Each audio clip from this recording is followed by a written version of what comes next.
Hello my friends and welcome to today's video. I'm Jeanette with Vivo Vintage Designs.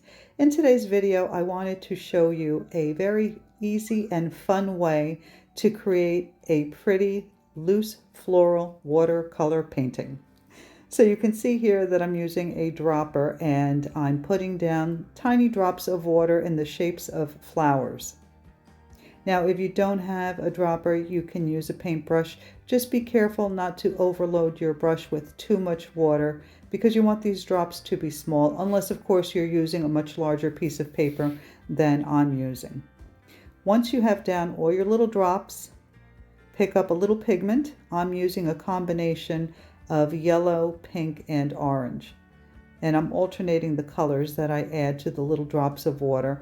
And I'm just touching each drop with the tip of my brush and allowing the pigment to release into the water.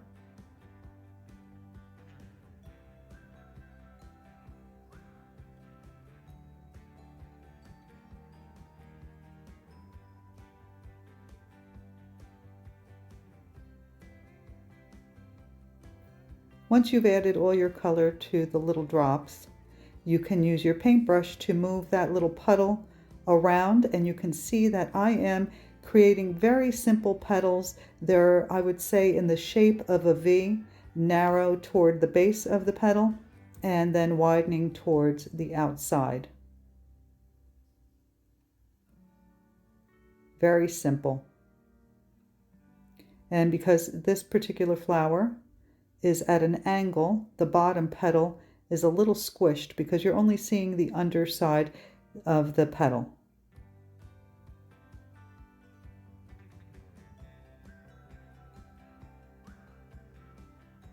Now, if you find that you have too much water in some of the petals, you can simply dry off your paintbrush on the paper towel and come back to the petal and pick up that water, drying off your brush on the paper towel again as you lift more moisture out of your petals.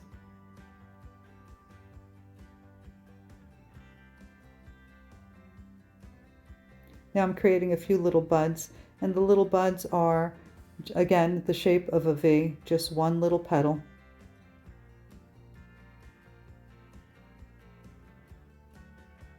And of course you can make your flowers with as many petals as you like.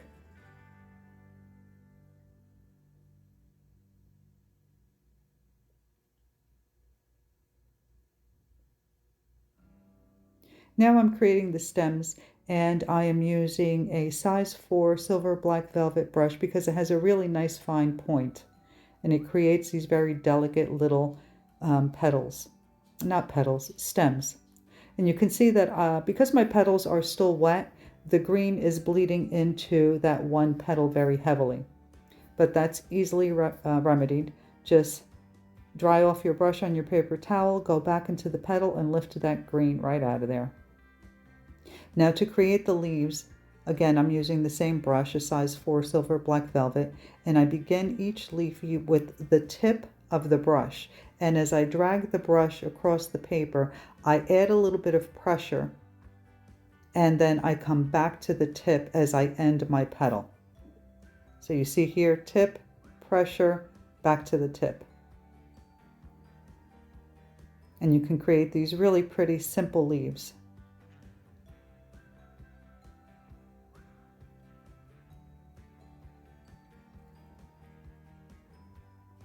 Now I'm going to add a heavier consistency of the pink to the base of each of the petals, but I had to let them dry a little bit because they were really wet.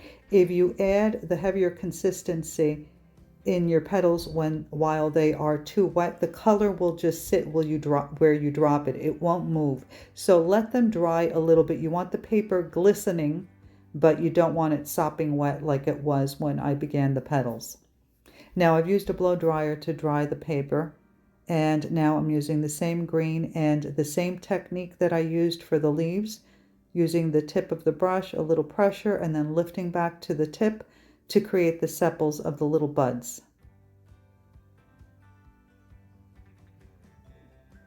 Now I'm going to mix a little bit of black, and I'm going to use a tiny little brush to create the centers of my flowers. You can see this is really quick, really easy, and it's actually a lot of fun to do.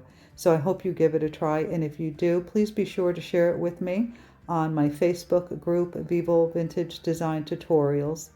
And check out the description box for links to all the products used in this video. And please don't forget to like, comment, and subscribe. Thank you so much for watching, and I will see you in the next video. Bye!